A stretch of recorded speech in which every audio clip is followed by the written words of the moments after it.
Os brasileiros têm adoecido com um presidente que, desde janeiro, governa a partir da administração do ódio. A percepção é de crescimento do número de pessoas que se dizem doentes, sem saber como buscar a cura. Essas palavras não são minhas, são da jornalista Eliane Brum, autora premiada, que em agosto publicou no El País a reportagem Doente de Brasil, como resistir ao adoecimento num país descontrolado pelo perverso da auto-verdade.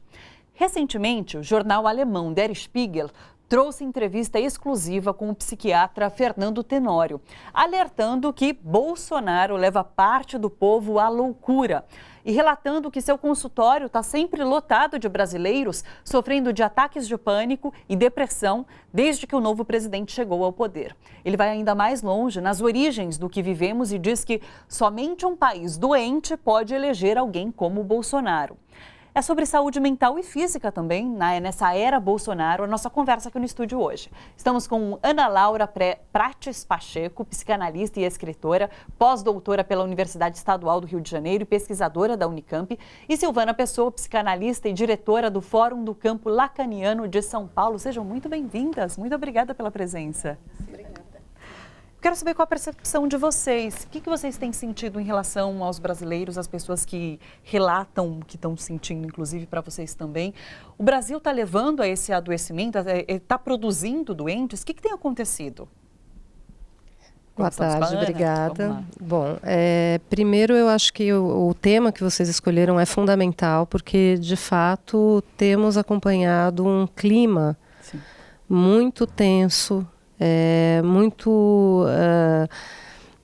as pessoas estão, de uma maneira em geral, se queixando bastante nos nossos consultórios, a gente acompanha isso nas redes sociais, em relação ao discurso de ódio que realmente está predominando no laço social. Agora, eu acho que tem um ponto muito interessante que você falou na sua apresentação, que foi essa frase, né? Um país doente que fez essa escolha. Sim. Talvez, acho que a conversa por aí seja um pouco mais produtiva do que a gente pensar em fazer diagnóstico das pessoas. Sim. Acho que tem uma diferença em relação a isso, não sei se a Silvana concorda comigo. Eu acho muito delicado, pelo menos a partir da psicanálise, que não trabalha com essa oposição entre normal e patológico, de uma maneira tão clara como, por exemplo, a psiquiatria tradicional ou outras áreas da medicina. Então, eu acho que a gente reproduzir isso, reduzindo o discurso de ódio, o esgarçamento no laço social, a patologização dos indivíduos. Então, por exemplo, é um dos aspectos que a gente tem acompanhado. Qual seria o diagnóstico, por exemplo, do Bolsonaro ou de outras pessoas, né? Eu acho que a gente corre o risco de reproduzir um discurso patologizante e que tende a despolitizar, né? Quer dizer, como se a questão fosse se fulano de tal é isso, é aquilo, e aí a gente usaria categorias clínicas para explicar um fenômeno que eu acho que é muito mais complexo. Então, eu prefiro, e é um pouco esse exercício que eu tento fazer, usar o que eu aprendi com a psicanálise, eu acho que a psicanálise é muito fértil para isso, para tentar fazer um diagnóstico do próprio laço social. Qual é a patologia, se a gente pudesse usar esse termo não tanto no sentido médico, mas talvez no sentido grego, né? Do pathos, da paixão, né? Quais são as paixões pelas quais nós estamos sendo tomados enquanto sociedade? O que é que isso tem a ver com a nossa história? E acho que ao longo da conversa a gente pode retomar algumas hipóteses que eu tenho pensado em relação a isso. E o que é que isso ajudaria a gente, talvez, a pensar em ações para sair dessa patologia social que estamos vivendo enquanto nação, enquanto sociedade, né? Sim. Silvana, suas percepções? Eu agradeço a oportunidade de estar com vocês num canal como este, né, podendo falar para mais pessoas sobre uma clínica que é muito restrita, né? Então eu posso falar daqueles que me procuram em sofrimento, né? E me procuram por diversos motivos. Eles estão adoecidos de falta de dinheiro, falta de perspectiva, mas também às vezes de excesso de trabalho, excesso de dinheiro, que não sabe o que fazer, o que não vai, onde vai se virar, às vezes vontade de sair do país. Sim. E não só isso, as pessoas que também porque estão sofrendo demais, porque o texto da Eliane Brum é muito bom, inteligentíssimo e bem construído. O que às vezes a gente percebe é que a maioria das pessoas não querem saber o que está acontecendo, né? Então, muitos, os que não estão no consultório, acabam não assistindo mais televisão. Porque eles dizem que quando abrem a televisão, os noticiários, eles só veem coisas muito ruins. Essa alienação é preferível por conta da própria saúde. É necessário, é quase Sim. que como uma proteção do humano ao sofrimento, né? Sim. Porque se você abre a sua televisão e começa a ser bombardeada de coisas, né? E aí pela questão clínica, se tem uma estrutura um pouco mais depressiva, né? Ou um pouco mais porosa, que vai captar aquele sofrimento, eles preferem desligar. Sim. Então, assim, são pessoas que estão vivendo a vida, trabalhando e dizem, ainda bem que eu trabalho. Chego em casa, deito e durmo. Mas a colocação que a Ana faz é importantíssimo, né? Por que que chegamos nesse ponto, né? E que nós, analistas, que entendemos o que há de subjetivo na composição e na estrutura humana, né, não dá para a gente diagnosticar nenhum presidente, né, porque às vezes as tentativas são feitas, né? Eu já escutei que ele era psicótico de alguns. Muita gente chama de psicótico, de ou de louco, perverso. realmente, de perverso. O próprio Fernando Tenório, acho que questionaram ele em relação ao diagnóstico de Bolsonaro, e ele fala, eu diagnosticaria como perverso. A Eliane também fala isso, acho que ela também fala de perversão. Em relação a isso, só é curioso porque ela adverte no começo do texto, eu gosto muito da Eliane também, dos textos dela, inclusive de literatura, mas eu tenho uma pequena ressalva a fazer em relação a esse texto especificamente, porque ela começa fazendo essa advertência, não vou chamar ele de louco, porque isso seria... digamos, denegrir os loucos. Sim, sim. Mas, ao mesmo tempo, ela em seguida diz que ele é perverso, né? Como se perversão fosse uma espécie de categoria moral. Eu acho que a gente tem que tomar cuidado com isso. Mas né? não é, porque para mim era também. O que é a perversão? Como quando chamam o Bolsonaro de perverso, não é correto? Então, de novo, a gente não pode fazer um diagnóstico de uma pessoa que a gente não atende no consultório. Entendi. Porque seria leviano, né? Pelaquilo que ele faz ou pelaquilo que ele diz, né? O fato é que existe uma certa legitimação da violência no discurso dele, isso é evidente. Há uma certa pouca preocupação e um desmonte mesmo em algumas posições políticas, né? de avanços que a sociedade teve. Mas, assim, não dá para rotulá-lo, porque é isso que a Ana e eu tentamos trazer para vocês, claro. né? Porque colocar nomes ou diagnósticos mais piora do que ajuda. Sim. E a questão que ela faz é interessante, né? Como chegamos a isso? Por que esses votos?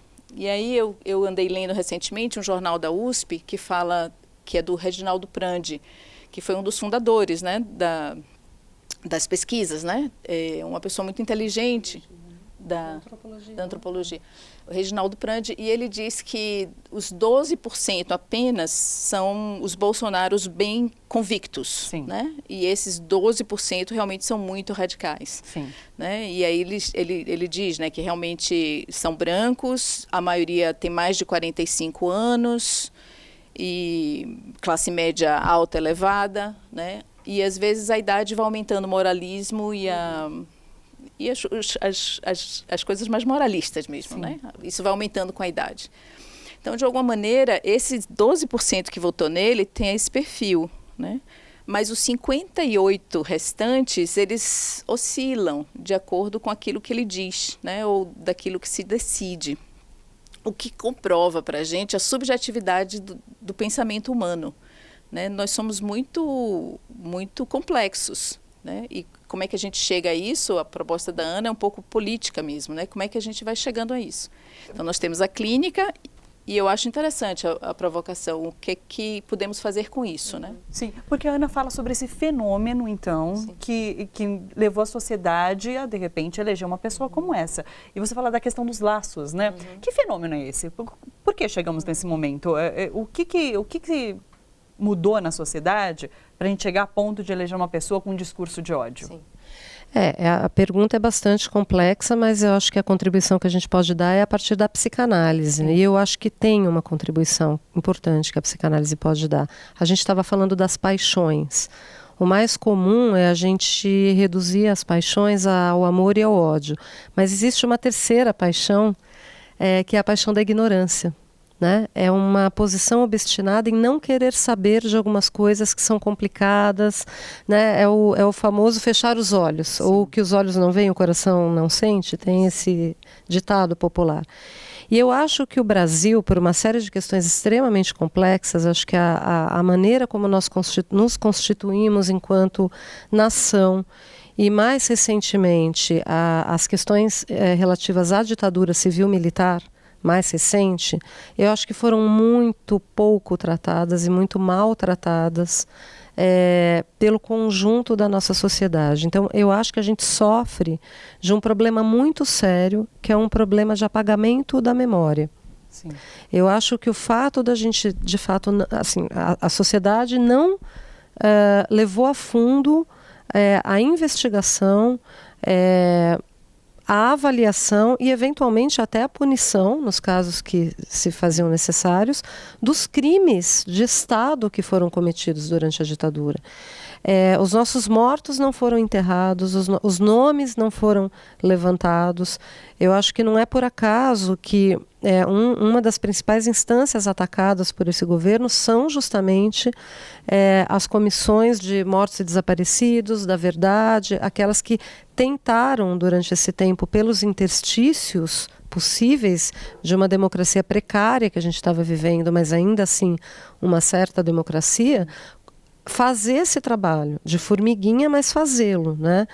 Para as famílias envolvidas nessas situações, isso é fundamental, mas a questão não é só das famílias envolvidas, a questão é o que isso traz de comprometimento enquanto nação. Então, eu acho que existe assim um retorno, de alguma maneira, do recalcado. O Freud diz isso desde o início da descoberta do inconsciente. Aquilo que é recalcado, aquilo que é escondido, aquilo que é varrido para debaixo do tapete, não desaparece, isso volta. Então, de um certo ponto de vista, eu acho que nós estamos nos deparando, enquanto nação, enquanto sociedade, com aquilo que a gente não queria ver. Então, isso é muito comum, isso está acontecendo muito frequentemente, assim, inclusive dentro das próprias famílias. No meu consultório, é impressionante a quantidade de analisantes assim, que estão se deparando com o horror, né? Todos nós temos uma história para contar, né? De algum parente, de algum amigo, de algum antepassado, envolvido de alguma maneira em alguma situação, né? E o que está acontecendo agora parece que destampou, né? Ou seja, de alguma forma veio à tona isso que estava escondido e muito mal elaborado. E eu acho que foi muito ingênuo da nossa parte achar que dava para construir uma verdadeira democracia passando por cima disso. Mas a partir desse ponto de vista, a gente passa por um momento positivo, de talvez resolver Isso que eu tô querendo isso eu queria entrar nisso, porque me parece que é muito positivo esse momento Sim. de, enfim, cair nos mitos, o brasileiro cordial, muitas outras Sim. coisas, né? E é nesse momento que a gente se depara com uma situação que é muito dura, que se amadurece, né? Que a pessoa pode realmente fazer o atravessamento.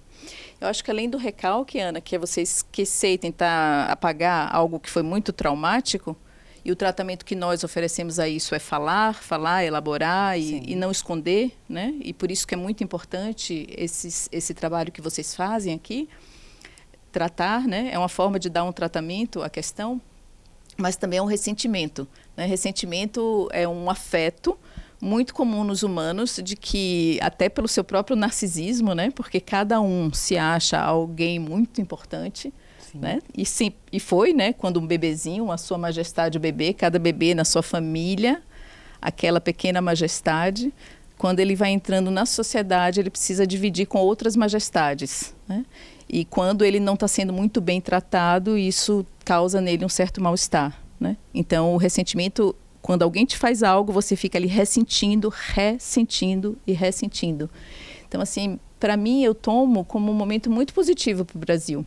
Agora, você falou, né, que precisa falar, e a gente precisa falar e conversar sobre isso. Só que essa situação até de polarização política que a gente passou e descobrindo quem são as pessoas que estão no nosso entorno, levou a rompimento de laços. E então, às vezes é difícil você chegar até esse ponto da conversa tendo rompido muitos laços. E a gente observa isso em toda a família, enfim. Então, como superar? Foi interessante que a Silvana falou do homem cordial. Eu até escrevi um texto, né? Acho que está no GGN, chamado A Lápide do Homem Cordial. Sim. A hipótese ali é exatamente essa. Eu acho que a ideia do homem cordial, que a gente não pode esquecer que o homem cordial não era o homem bem educado, como às vezes parece. O cavalheiro, né? O homem cordial é o homem do jeitinho, né? É o homem do clientelismo, é o homem do agregado, você é da minha família, é o homem informal, não é? É o homem que tem um compromisso com a palavra um pouco frouxo, porque, na verdade, a gente combina as coisas meio aqui, né, entre nós. A cordialidade, tão bem diagnosticada pelo Sérgio Buarque, de Holanda, é isso, é uma crítica, na verdade, ao nosso laço social. Mas todos nós acreditávamos nisso de alguma forma. E a gente precisa lembrar que, junto com esse jeitinho, vem a coisa de falar as coisas meio pela metade, deixar tudo meio subentendido. Então, qual era o preço também desse todo mundo se dá bem, todo mundo é amigo, o tiozão do churrasco é homofóbico e fala, mas a gente, ele tomou uma cervejinha, né?